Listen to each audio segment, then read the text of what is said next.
On fait maintenant un rappel sur la notion de fonction et les principales caractéristiques de ces objets. On commence par la notion de fonction même, et puis nous passerons en revue ce que signifie le domaine de définition d'une fonction, son ensemble d'images, ses racines et son ordonnée à l'origine. Pour introduire la notion de fonction, j'aime bien parler de l'analogie avec l'imprimante. L'imprimante, c'est quoi? C'est une grosse machine à laquelle vous donnez des fichiers, par exemple des PDF, et elle vous sort des feuilles d'imprimés. Une fonction, c'est une grosse machine aussi, à laquelle on donne non pas des fichiers mais des nombres, et elle vous sort non pas des feuilles mais des nombres. f de x, c'est l'image imprimée, si vous voulez, de votre x. Alors, attention, attention, si un jour vous donnez un fichier à imprimer à votre imprimante, qu'elle vous sort une feuille, si vous redonnez le même fichier une deuxième fois, elle doit vous sortir la même chose. Pour les fonctions, c'est pareil. Quand vous lui donnez un nombre, elle doit toujours vous sortir la même chose. Il n'y a qu'une seule valeur de f de x possible. C'est ce qui différencie la fonction de la relation. Une fonction, c'est une relation qui, à chaque valeur que vous lui donnez, fait correspondre une unique valeur y. Y, du coup, dépend de x. On dit que y est fonction de x et c'est ce qu'on note, y égale f de x. Et à partir de maintenant, on notera plus tellement y et plutôt f de x. On vous a tracé ici des graphes de relations, parmi ceux-ci lesquels sont des fonctions. Le critère à vérifier est celui-ci. Il faut que pour chaque abscisse, on ait une seule ordonnée. Ici, est-ce que ça fonctionne? Pour ce x-ci, on n'a qu'une valeur de y. Pour ce x-ci, on n'a qu'une valeur de y, et ainsi de suite. Ça va marcher pour tous vos x, donc oui, c'est une fonction. Celle-ci, est-ce que c'est une fonction? Non, regardez. Ici, par exemple, vous avez pour une même valeur de x, une première valeur de y, mais aussi une deuxième. Vous avez donc deux valeurs de y pour le même x. Ça interdit à la relation d'être une fonction. Au contraire de ceci, où à nouveau, à chaque fois que vous avez une valeur de x, vous n'aurez qu'une et une seule valeur de y. Pour chaque abscisse, je n'ai qu'une seule ordonnée. Je vous ai dit qu'une fonction, c'était un peu comme une imprimante. Une imprimante, vous pouvez lui demander d'imprimer pas mal de choses. Des PDF, des docs, des ODT, des JPEG. Par contre, si vous essayez d'imprimer un MP4, ça va mal se passer. Les fonctions, c'est pareil. Vous ne pouvez pas leur rentrer n'importe quoi. Il y a plein de nombres qu'elles sont d'accord d'imprimer, et l'ensemble des nombres que vous pouvez donner à imprimer à votre fonction, c'est ce qu'on appelle le domaine de définition de cette fonction. Graphiquement, le domaine, c'est l'ensemble des abscisses, des points du graphe de cette fonction. Alors, comment déduire le domaine du graphe? Regardez les exemples ici. Regardez le point le plus à gauche. Ici, évidemment, à un moment, on doit s'arrêter parce qu'on manque de place, mais on sous-entend qu'on continue encore et encore, et il n'y a aucune raison qu'à un moment, ma droite s'arrête. Donc mon point le plus à gauche, avec des gros guillemets, il est à l'infini. Donc de l'infini jusqu'à 0, c'est défini, et puis on continue. Là, on s'arrête par manque de place, mais on sous-entend qu'on continue, et on va parcourir toute la droite réelle comme ça. Votre fonction va être définie pour n'importe quel nombre. Son domaine, c'est l'ensemble des nombres réels. Ici, par contre, avant ce point-là, rien ne se passe. Ce point-là est en -2. Donc, votre domaine va commencer en -2 inclus. Le petit coloriage noir signifie qu'on prend le -2. Et puis, on continue, et on s'arrête finalement en 2 qu'on ne prend pas, ce qui se manifeste par un crochet ouvert.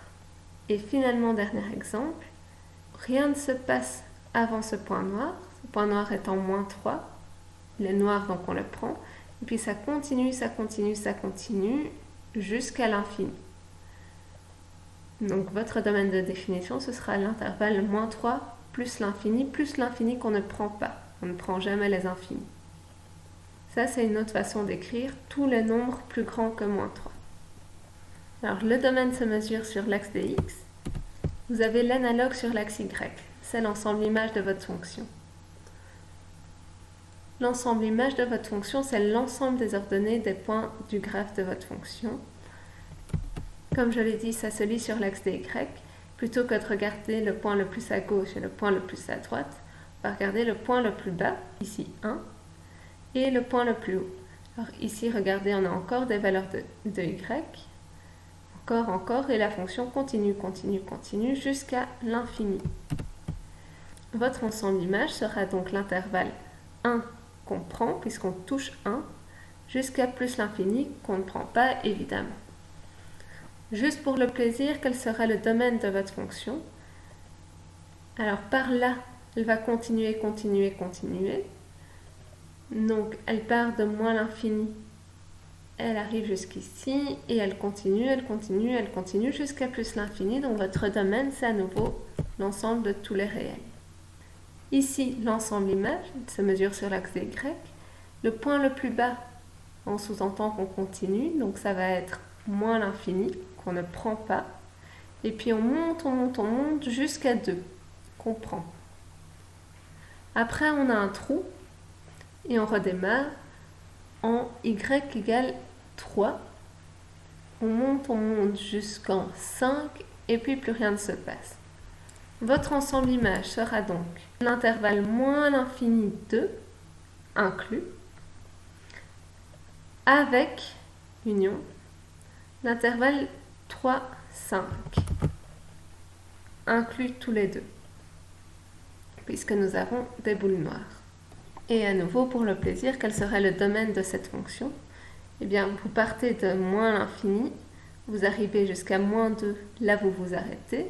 Donc vous aurez un premier intervalle qui va de moins l'infini à moins 2 inclus, un trou, et on redémarre avec le symbole union en x égale 0 pour s'arrêter en x égale 1 et puis plus rien ne se passe.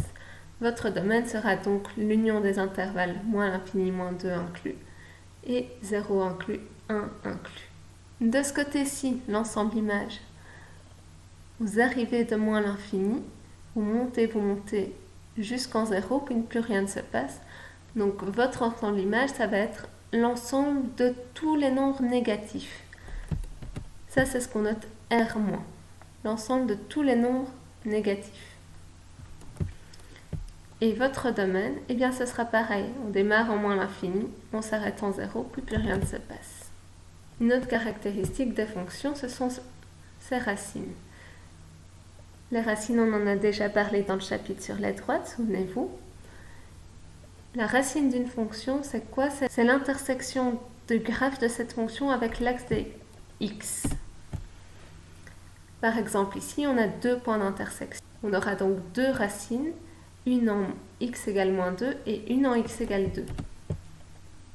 Là, on n'a qu'une intersection qui se situe ici, et son abscisse vaut moins 3, donc la racine de cette fonction est en x égale moins 3.